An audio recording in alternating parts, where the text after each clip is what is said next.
Hey guys, welcome back to the channel. Just to let you know, we do have an Instagram now. It's called Book Life Reads, so don't forget to go check it out. And it'll have the books that we've previously read and the upcoming books and maybe some polls on what you want to listen to be read. In Search of April Raintree, Chapter 9. I was totally unprepared when we arrived at Bob's home, and now mine. When he had spoken of his business, I assumed it was a small-time operation. There had been the land deal in Winnipeg. I worked on that, but I assumed there would be a large mortgage on it. But from that moment, I saw their house. Excuse me, mansion. I knew I had badly underestimated the wealth I had married into. The house was huge and was located on a sprawling estate. I felt Barbara Radcliffe's disapproval of me from the very start. I couldn't blame her, though. She had missed out on her son's wedding, and that's when I realized she hadn't even been invited. I had, in effect, eloped. He had, in effect, eloped.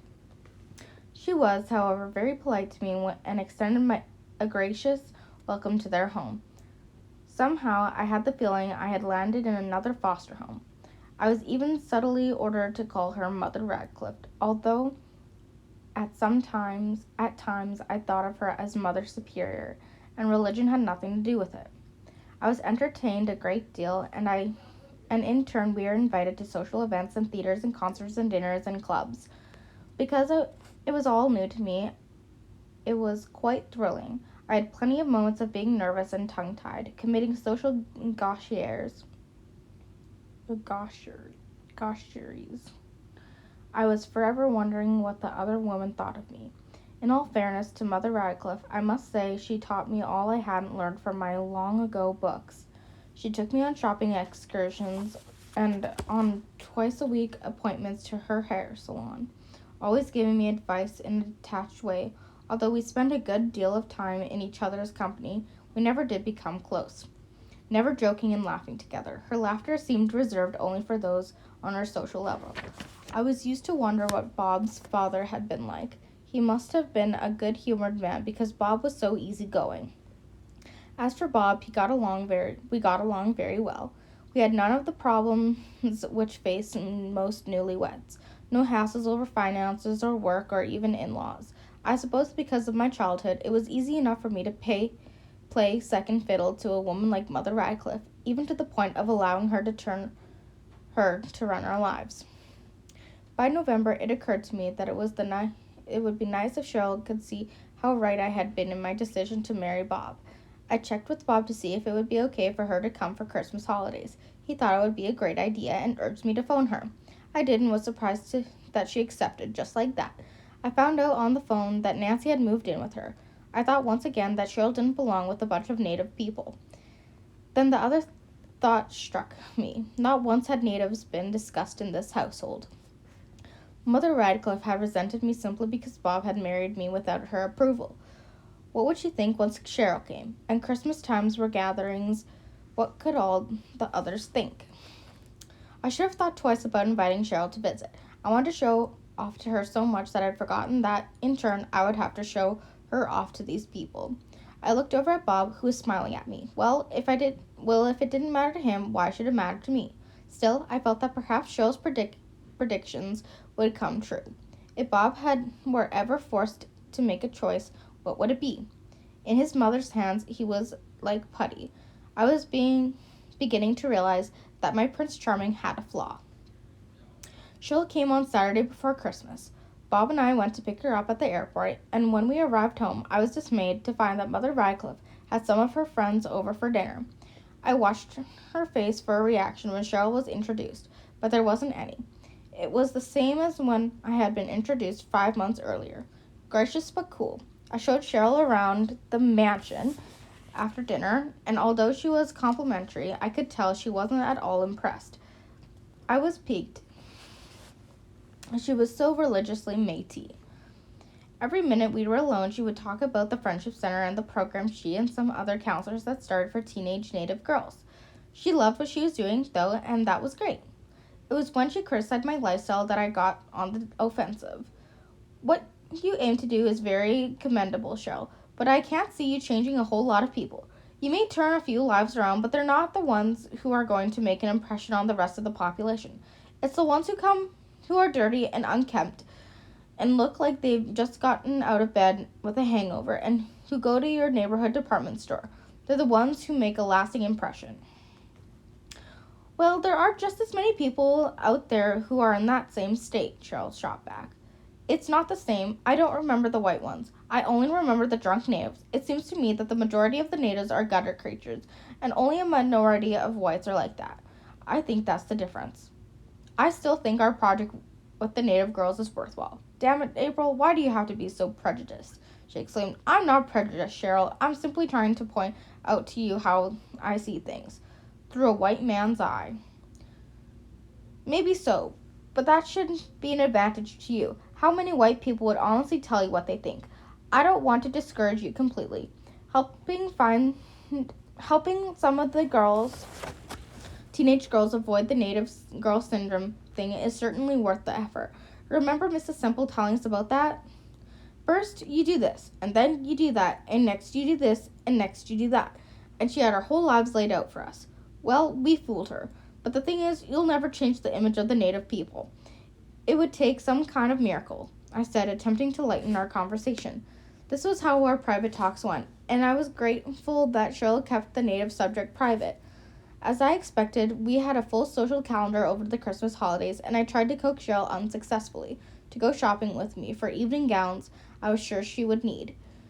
She could not see the sense in spending money on clothing she would never wear again, so I insisted she wear one of my dresses since we were the same size. As a matter of fact, we could have been almost identical twins, except for our skin coloring. No wonder I had always found her so beautiful. My pretentious way of admitting my own beauty. I had taken it for granted that Cheryl would be able to attend the dinners to which we had been invited, but Mother Radcliffe took me aside.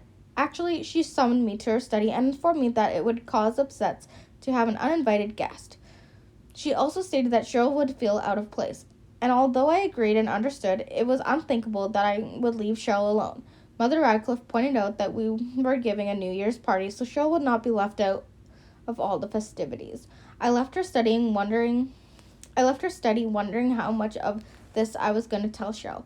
At the same time, I was relieved that Cheryl's debut into my society would be delayed.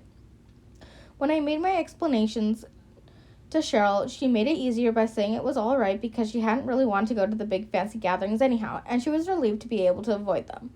On New Year's Eve, all the important people I had met over the past months, and many I had never met, gathered in our living room and the adjoining family room. To me, it was the biggest sign of how wealthy and important we Radcliffes were. I guess I was the only one who was so greatly impressed, because when I took Cheryl around to introduce her to some of the women I already knew, I got a few surprises. It was worse than I had expected. After praising all these people to Cheryl, some came out with the most patronizing remarks. Oh, I've read about Indians. Beautiful people they are, but you're not exactly Indians, are you? What is the proper word for people like you? One asked. Women, Cheryl replied instantly. No, I mean nationality. Oh, I'm sorry, we're Canadians. Cheryl smiled sweetly. Another woman, after being introduced to Cheryl, said, Oh, we used to have a very good Indian maid. Such a nice, quiet girl and a hard worker, too. I suppose she meant it as a compliment, but I felt like crawling into a hole. I was so embarrassed for Cheryl. Then 2 men came over and asked Cheryl what it was like being an Indian. Before she could reply, the other man voiced his opinion, and the two soon walked away, discussing their concepts of native life, without having allowed Cheryl to say one thing. Cheryl and I shrugged to each other and was wondering how she was taking it. It was the questioning stares that bothered me the most. About an hour later, my discomforting thoughts of what people must be thinking were interrupted when I noticed the entrance of an actress we had seen recently at the theater production. As I watched Mother Radcliffe greeting her, I remembered her name, Heather Langdon.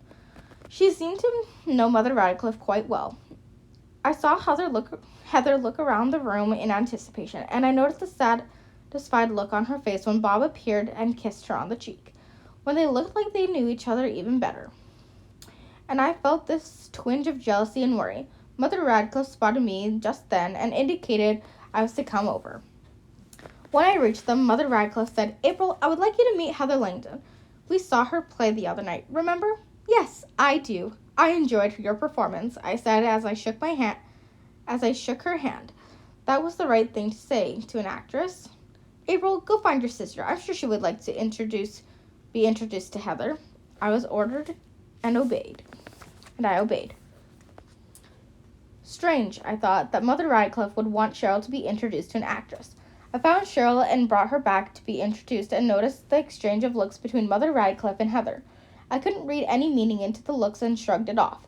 Heather seemed to make a point of socializing with me for the rest of the evening, and my initial worry and jealousy disappeared. On Friday, Bob went to his office, so Cheryl and I had the whole day to ourselves. It was supposed to be a pleasant day, but Cheryl had to get her 2 cents worth in what she thought about my lifestyle. I think the only thing that really that aroused me in those days was when someone criticized me. So I tore right back into Cheryl openly angrily. Cheryl, get off my case, will you? I don't ask you to live my kind of life. I know you're doing this. You want me to take up your glorious cause. Well, I'm happy here. I love the parties and I love the kind of people I meet. I love this kind of life and I have no intention of changing it. So go home and live what you believe in, but stop preaching at me. I admire your devotion and your confidence in Native people, but to me, they're a lost cause. I can't see what anyone can do for them, except the people themselves. If they want to live in their run-down shacks, that they're overridden flies and who knows what other kinds of bugs, and that stink of filth and soiled clothing and mattresses, and if they want to drink their lives away while their children go hungry and unclothed, then there's not much that we can be done for them except to give them handouts and more handouts. So don't ask me, well, how the hell would you know how they live? You wouldn't go near them if your life depended on it. Who are you to sit around up here in your fancy surroundings and judge a people you don't even know? She'll cut in, even angrier than I was. I know because I look for our parents in those kinds of places. So don't tell me what I don't know, what I'm talking about. I stopped abruptly, and as I realized I had just let out my secret search. Phil and I looked at each other for a few silent seconds, and our tempers were forgotten. Then she said in a quiet, accusing voice, You went to look for Mom and Dad? How could you come and never told me, April? I sighed and wondered which way to go. There was nothing to tell. I never found them. I came to a dead end. And later, when I thought it over, I figured it was probably just as well. Finding them was most likely have opened old wounds for them and for us. What do you mean? It wasn't their fault. The Children's Aid had to take us because they were sick. You told me that. You told me Dad had tuberculosis and Mom had poor health all the time. Anyway, you should have told me. How did you know where to start? I thought of looking for them. That's one reason I spend so much time down at that furniture center and listen for names. Cheryl, I think it's best to leave it alone. Just pretend that we never had parents. Leave all that behind us. I thought that now was the time I should tell Cheryl what I already knew about our parents. They were liars, weaklings, and drunkards. That all the time we were growing up, there was a more important reason for them to live, and that was their booze. But no, I couldn't do that to Cheryl. I couldn't tell her that alcohol was more important to our parents than their own daughters. I'd given her cherished memories of them. I couldn't take that away now. They were too important for her. Those memories and her too idealistic outlook for the future of Native people. Those things helped her and gave her something to live for. I added, pretend that we're orphans. No, they're our parents, April, and we're not orphans. Cheryl's eyes blazed. I want to see them again. Please, April, I have the right to make the decision for myself. You have to tell me where to begin. How do I find them? You have to tell me, April. I silently argued with myself. The information I had was dated. Even the notations I had added were now dated. Chances of Cheryl finding her parents were slim that I felt she wouldn't find them. And because I felt that way, I relented. Okay, I guess you're right. Mr. Wendell is the one who gave me the old addresses and names. I guess they were places our parents used to stay. A lot of the places have been torn down, and I've marked that down so you won't have to go there. But Cheryl, when I went to those places and saw the living conditions, well, I would hold my breath so I wouldn't smell the stink and breathe in the germs. I tried not to touch anything. Everything was so dirty. And if they offered me anything to eat or drink, I refused because I'm sure cupboards were infested with bugs. I'd back away from the people so I wouldn't get their lice. I didn't feel sorry for them, Cheryl. and I felt so contempt. They are a disgusting people, and maybe, just maybe, our parents are a part of that. And if that's where we came from, I sure don't want to go back. That's why I'm happy with my life here. Happiness to those people was the bottle of beer in their hands. I vowed to myself that no